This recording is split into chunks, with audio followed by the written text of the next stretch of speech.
ponto muito interessante, né, da minha chegada na França, que eu fiz a mesma coisa que o Wellington. Na hora que o Wellington foi falando, eu falei, nossa, parece que descreveu o que eu fiz, né? Porque, assim, a primeira coisa que a gente faz é o quê? Algumas coisas, né, que a gente faz até é meio que uma dica para vocês que estão chegando, né? Você saber dar uma volta na cidade, né? A questão do clima, aí você querendo ou não, vai ser uma ambientalização, porque você pode até saber que faz frio, que faz quente lugar, mas uma coisa é você saber, outra coisa é você estar ali, né? E viver o dia a dia, o clima e tudo mais. E esse é um ponto importante. Então, uma coisa é informação, outra coisa é você conviver naquele contexto. E aí eu fui no mercado. Naquela época, quando eu cheguei, então sendo fiel aqui ao ponto, né, não falando da realidade de hoje, mas quando eu cheguei, o euro estava 3,30, 3,50 naquela época. Oh, Deus! Exatamente. Só que aqui tá, eu já achava caro, né? Eu já achava caro. Falei, nossa, muito caro.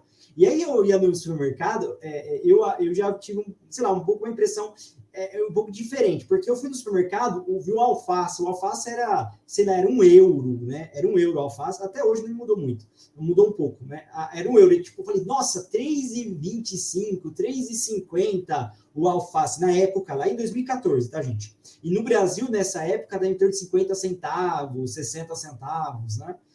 Hoje deve estar muito mais caro, nem sei quanto é o alface hoje no Brasil, mas deve estar bem mais caro que isso. Mas assim, e aí eu falei, nossa, tipo, mas aí ainda estava naquele, embora, né, às vezes tinha algumas coisas que se você convertia, o preço ficava até mais acessível, mas em geral, por causa daquele aspecto da conversão, o dinheiro vinha do Brasil, então eu sentia um pouco as coisas caras, embora eu entendia também que eu achava as coisas caras, mas assim, para quem ganhava em euro, ou para quem vive com uma realidade de um salário francês, era muito mais barato relativamente, né? Relativamente, até hoje, tá? Até hoje, o custo de vida na França, relativamente, para quem ganha em euro, para quem ganha em real, é mais barato. Mas para quem ganha em real e mora na França, é muito mais caro, né? Porque você fica no pior dos mundos. Você ganha com uma moeda mais fraca e você gasta com uma moeda mais forte.